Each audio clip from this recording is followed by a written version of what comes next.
everyone elected under the proportional representation system, they are held at ransom. They must agree with their leaders in order to retain their position. This is how the political parties continue to control their elected officials.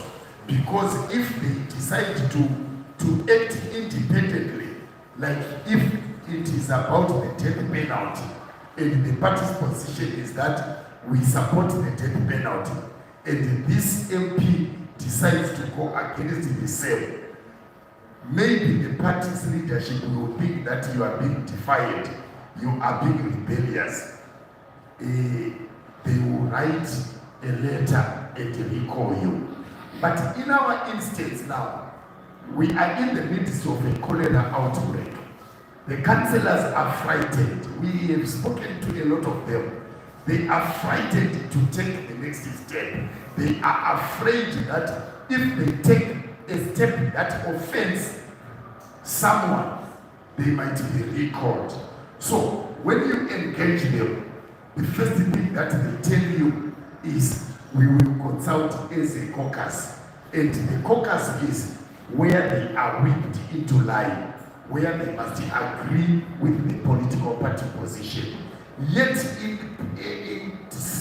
terms of priorities, the residents expect their elected councillors to represent them through thick and thin, to represent and articulate their issues. And that is the missing link. And we continue to lobby for the amendment of the Constitution in terms of the recall clause.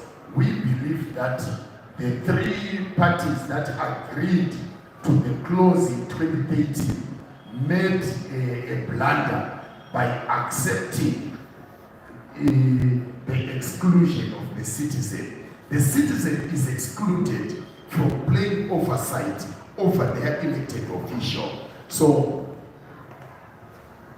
let us think through how we can make the changes, but we need a collection of the voices of those in the ruling party, in the opposition. They must agree and pass that amendment. But if the party with the majority in parliament refuses to recognize that need, it means Section 129 will remain on our statutes. It will remain a dagger above every elected official to say, if you disagree with your party leadership, they might be offended and recall you. So it is a huge cost to the ratepayer, in that at a time when we must be talking about budget formulation, fighting the cholera outbreak, attending to the crisis of poor service delivery. The councillors are busy caucusing to find a way out of their predicament. Should they listen to nonsense, or should they defy it and be recalled? Thank you. Thank you. Thank you very much. Thank you, Precious Shuma, for that very detailed analysis on behalf of the residents. At this juncture, I would like to welcome Honorable Agency Gumbo, who happens to be the MP for CCC Heathcliff constituency. Welcome, Honorable. Honorable, I think you have an idea why you're here. There was a lot of drama this morning, High Court, and before you have journalists, members of the Media Institute of Southern Africa. This is the Harare chapter. We want to make sense of what is going on. I think the first question would be, just give us a background of why we are here. How did the CCC get to this point where we have MPs being recalled, and now we are shuttling in between courts? If you could just give us that background and then give us an analysis of the ruling that was made today at the High Court. Thank you very much, and I wish to appreciate my brother Shumba there for the submissions that he was making, and also to appreciate members of the fourth state. I believe that you are the compass of our society, and you must continue telling the story as it is. So, 23 August 2023, the country went into a general election. A general election that spawned contestations around its credibility and around whether or not the Zimbabwe Electoral Commission acquitted itself properly in terms of the tenets of free and fair elections and standards internationally recognized. Our position was very clear from the very onset that there were key reforms that ought to have been implemented in terms of aligning the electoral laws of this country with the Constitution and aligning the electoral laws of this country with the standards and conditions recognized internationally for free and fair elections. That was not done. We went into the election nonetheless because we believed that we needed to give the citizens of this country a fighting chance. We don't believe in guns. We believe in going to the electoral process and electing leaders and allowing the citizens and the will of the citizens to prevail over anything. We did not experience that in the 2020 elections. You know the shenanigans around voter suppression, ballot papers being said to have run out during the voting process. You know the shenanigans of people having to wait in queues up to around 2 a.m. and the statutory instrument being elected by Emerson Mnangagwa to allow the election to spill over into the second day. Those were the shenanigans around violence that we experienced in various areas. Our election agents being denied access to voting areas, so on and so forth. There was a lot of drama which aided to the illegitimacy of the electoral process. The scandal around even the announcement of the results, the scandal around the V11s, the scandals around the doctoring of figures by the Zimbabwe Electoral Commission, in connivance, of course, with state and security institutions in this country. As a result, Zimbabwe, yet again, in alignment to the history that we have, gave birth to a contested election, gave birth to an illegitimate result, electoral result. While we were high on peak of fighting and articulating the electoral and legitimacy problem of the Zimbabwe government as led by Emerson Mnangagwa, whilst we were at the peak of articulating the position of the citizens in respect of their views on the election, in respect of their views on the legitimacy of Mnangagwa's government, and in respect of what we call the strategic way forward for the people of Zimbabwe, came up a pawn, or came up a puppet in the mode of one Sengezo Shabani, who wrote to Parliament, pretending and masquerading to be as what he calls an interim secretary general of the Citizens Coalition for Change. And I must make mention at this very point that there is no such position as interim secretary general in the Citizens Coalition for Change that is led by Advocate Nelson Chibisi. So it came as a surprise when the Speaker of Parliament announced in Parliament that he had received, in terms of Section 1291K of the Constitution, a declaration from the Citizens Coalition for Change that certain members of Parliament had ceased to be members. I do believe that correspondence came sometime early October. I must also mention, without going far, that the Citizens Coalition for Change never recalled any of its candidates. It never made a declaration of cessation of membership of any of its candidates who were members of Parliament. The Citizens Coalition for Change believes in due process. There will never be a time where a member just hears from the papers or hears from social media that they cease to be members of the party. We have processes which are enshrined within the constitution of the party. We have processes which are enshrined and are embedded within the belief system and culture of the party, which believe that we must allow everybody a fair opportunity to be heard before they cease to be members, or before they are expelled, or before they are suspended from the party. So no such process ever took place in the party as announced by the Speaker of Parliament, that there was a declaration of cessation of membership in respect of our MPs. Albeit the multitude contestations that we launched against the Speaker of Parliament and the President of the Senate in October 2023, we contested through various correspondences. Remember, when a party is in Parliament, there is what we call parliamentary leadership. Parliamentary leadership consists of our various committee chairpersons, our chief whip, and most importantly, we have a position called leader of the opposition, which is basically, the opposite of leader of government business in Parliament. ZANU-PF is Ziyambi, and we are the one of the opposition being Amos Chuma. So the Speaker knew very well the leadership of the opposition in Parliament. The Speaker also was quite aware and alive to the communication protocol of the CCC. He knew that who do you go to if you want to inquire of any information relating regarding CCC operations. None of our parliamentary leadership was consulted. A letter came from someone who said they represented the CCC headquarters again in Bulawayo. They claimed that certain members of our party had ceased to be members of the party, and the Speaker of Parliament, without flinching, action announced, and it's evident in the answer, not on the answer, that he did announce that these members had ceased to be members of Parliament. It came as a shocker, but what did not shock us was one thing: the footprint of ZANU-PF in these actions. What did not shock us was the footprint of ZANU-PF, because it is the intention of ZANU-PF to ensure that they thwart the voice of the opposition in this country.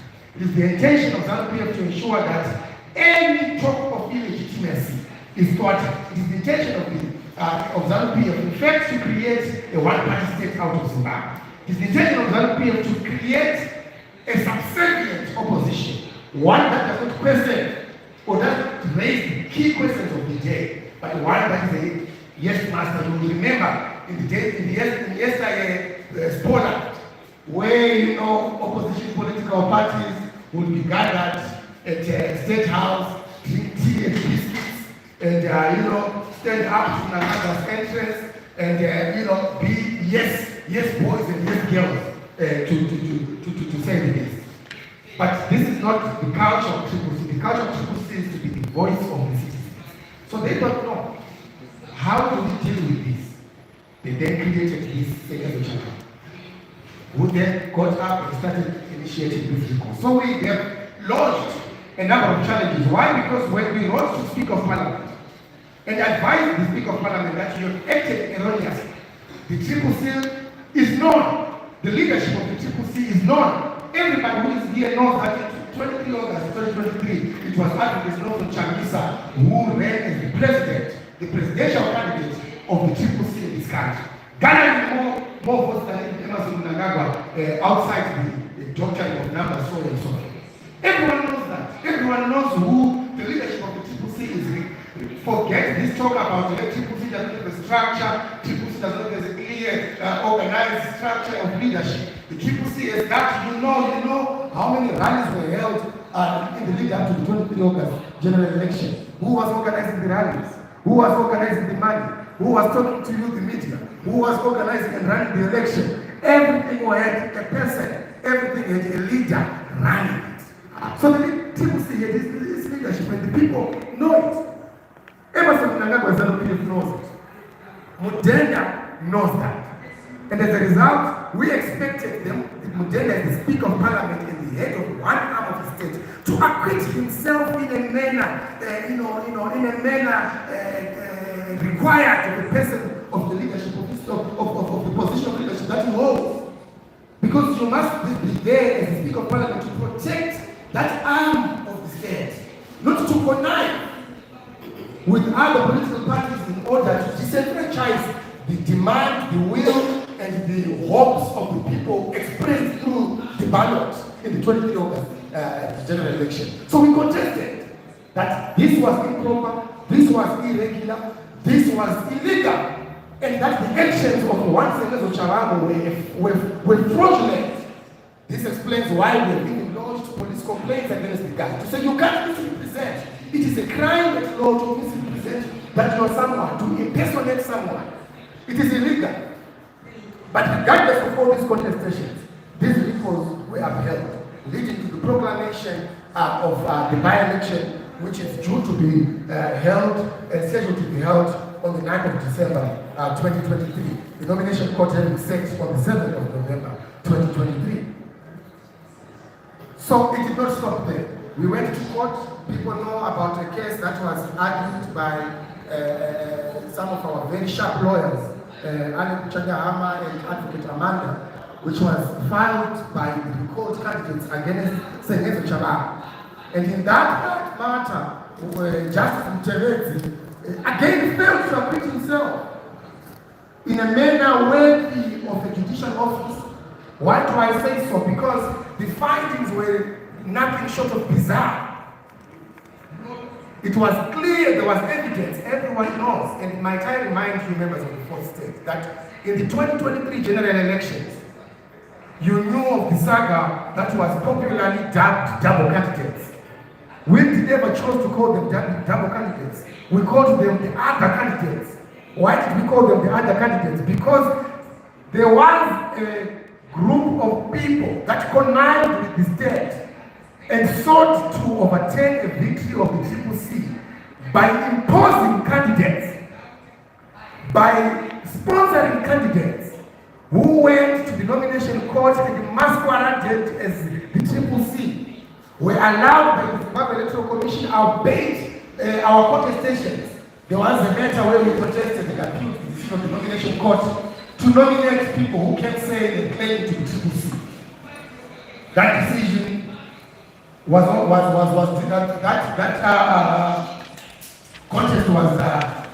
was dismissed by Justice Mamabo. We appealed against it because we didn't understand why a judge would not see something that is so clear.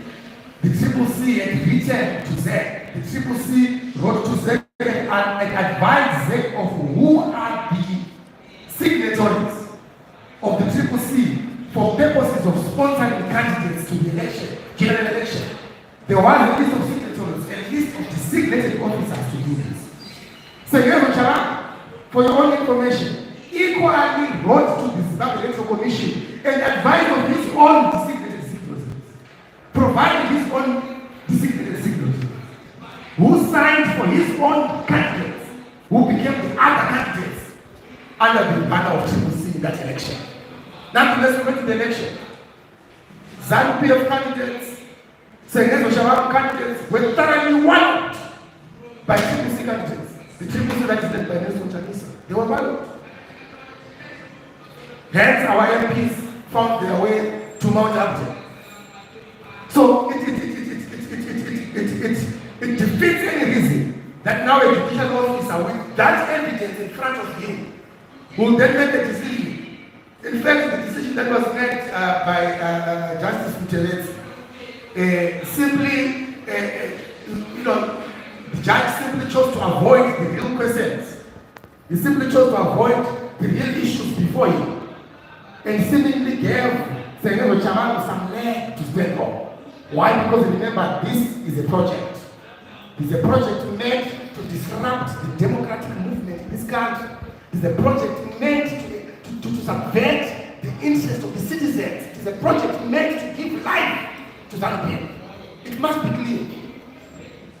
So our challenge is now, we went to the Supreme Court and argued by Tawani Pofu, and the matter is being enrolled to be argued because we will not stop at nothing until we overturn that judgment. Someone asked me, why do you guys continue to go to court?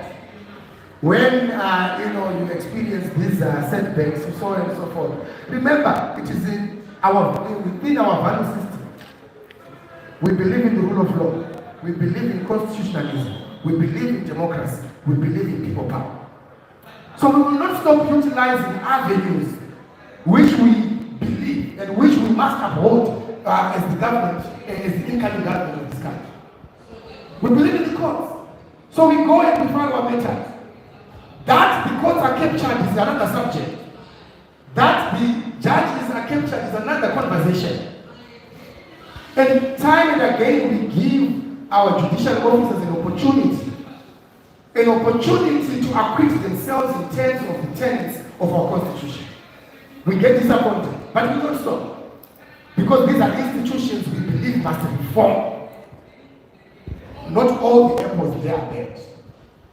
So, fast forward, the by-election is coming. Whilst we are grappling and dealing with the issues around the first and initial recall, again, Senator Shabako writes a letter to the Speaker of Parliament and the President of the Senate. Now, this was with the background of a number of things. Let me highlight them. I don't want to say, tell me how much time. Okay. Let me just give you a bit of background. We write, the president of our party, the president of the CCC, the People's President, Joseph Kabila, writes to the Speaker of Parliament after the recall and says, okay, you might have said there were confusions. So to clear confusion, we write a letter and say to Mudenda, this is our communication protocol.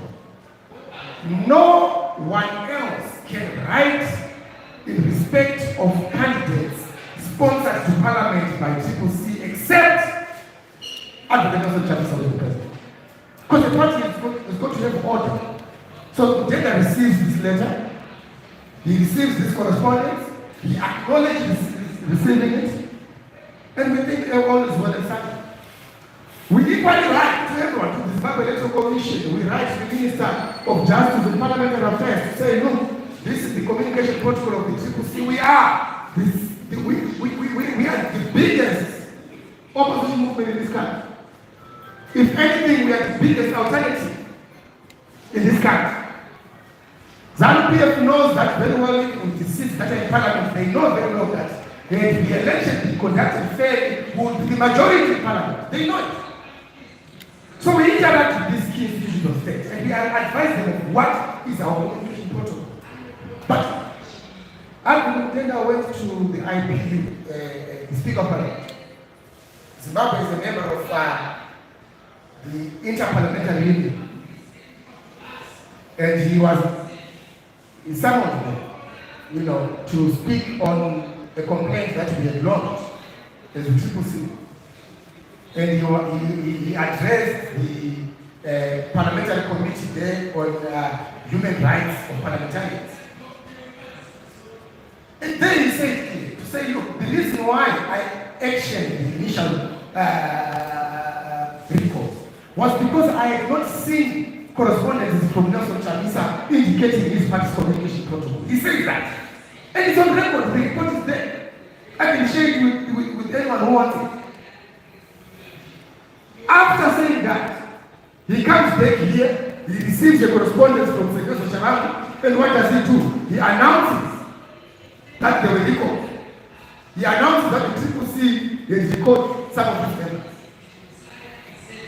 We went to him, and this was now, you see, the other interesting part about the last batch of our recall is that we were in court arguing in interdict, which has been granted, by the way, by Judge Chitala. Is granted an interdict to stop Senator Sharamo from effecting any further recalls or from acting, masquerading to be as SG of CCC until some key matter is concluded. So before that matter was heard, Justice Chitala gave what we call an interim order to say no more recalls must be undertaken until this matter is determined. The Speaker of Parliament's lawyers were in court. Parliament was almost in session. The Parliament means the order by Chitapi is granted. The interim order stopping recalls is granted.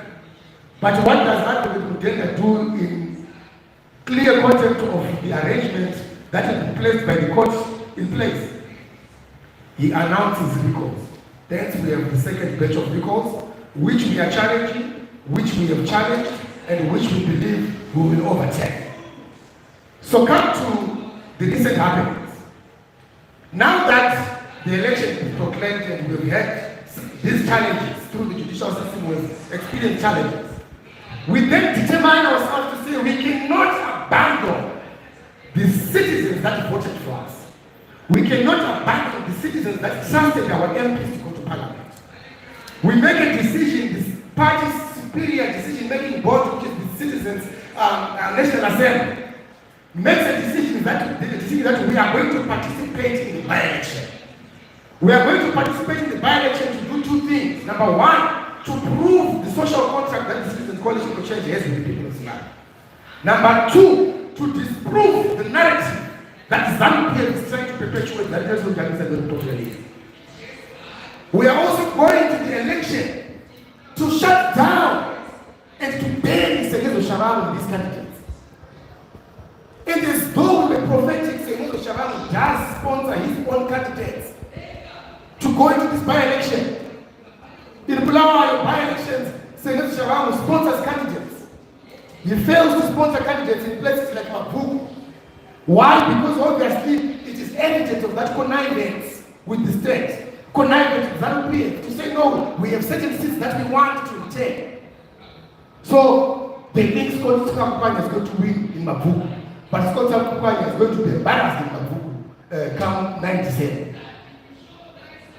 So he filled his candidates, and we filled our candidates. The nomination court sits, everything is approved. What does he do the moment he realizes all Chamisa's candidates came in? What does he do? He rushes to the High Court and he files an application which was read yesterday before Justice Katiyo. When he filed this application, he filed the application as the Citizens Coalition for Change. And some of you might know that he has now produced the Constitution into the public domain, which he says is the Constitution of the Citizens Coalition for Change. But which Constitution speaks to issues of MDC alliance? You know, it speaks to issues of, the party symbol being an index finger pointing upwards. Everyone who is seated in this room knows the symbol of the Triple C. The symbol of the Triple C bears the face of its leader. Everyone knows that. But he has said in court clearly and he has declared that the Triple C that he is an index finger pointing upwards. That's when we realize that no. Unlike what people are saying that we are dealing with an internal problem, it is not an internal problem. We are dealing with an imposter who has got no idea or appreciation of the systems and processes of the Triple C led by Chamisa. We are dealing with an outsider who failed to dip his fingers into the jar of candidates in the general election and now wants to come through the back door to destabilize the party. So he puts his candidates there, our candidates are there, our candidates are on the ground right now, are ready to deliver a people's victory for the second time on the 9th of December. They are ready. The campaigns are in full swing. Sengezo Shabanu files an application, a dubious application. He says, I'm the Triple C. I sponsored these candidates. I recalled them. They can't run again under my party. That's what he says to the court, in summary. So we could not let that go unchallenged. Because we realized that no, we are dealing with someone here who has unbridled support from the state. We can't let this be. We went to that court, we challenged that court. Some of you might know there was an application that we did 3 days ago, which was an urgent application which was headed by Justice Joe, to join now the real Triple C. Because he had misrepresented himself again to the courts that he represented Triple C and filed an application on behalf of Triple C. So we went to court and corrected that narrative. To say no. This one is an imposter, this one is a misrepresenter, this one is a fraudster. The real Triple C is this. We presented that Justice Joe agreed with our position and said, but you, Shabanu, you can't say you sponsored your own candidates. Now you want to challenge candidates that you did not sign for. Clearly something is off here. I'm going to join this Triple C to that process. Then we will join to the matter that was argued before Justice Katiyo yesterday. And here's, everything was laid down. The facts were given. The law was presented. In light of that, the evidence that was there before Justice Katillo yesterday was that Sengezo Chavamu was an imposter and a fraudster. Sengezo Chavamu had sponsored his own candidates to the by-election. And the evidence was there, the names of the candidates were given. His signatures, his letters to ZEC were given, which proved without doubt that indeed this person has his own candidates. Evidence was placed before the court of candidates sponsored by Advocate Chanisa and the Triple C. And shockingly today, we hear that Justice Katillo, in a weird turn of events, grants Chavamu's application. Grants Chavamu's application for a declaration, which we have since appealed against. We've appealed against that because we don't agree with that decision. We don't agree with his reasoning. So we have lodged our appeal already. And what is the effect of the appeal? The effect of the appeal is that it suspends Justice Katillo's order until the time that our appeal is determined. I was hearing some whispers from some unschooled individuals. Sometimes you think some people are schooled lawyers, but they are bush lawyers. So they are saying no, a declaration order cannot be suspended by an appeal. They forget now. And I wrote earlier on that what is good for the goose is good for the gander. Because they forget that this court, our court, made a pronouncement in the Musa Kika versus Justice Luke Manara case. Where Manara had appealed an order, a declarator, and with counsel Musa Kika sought to have an order of contempt of court against Luke Manara. And their argument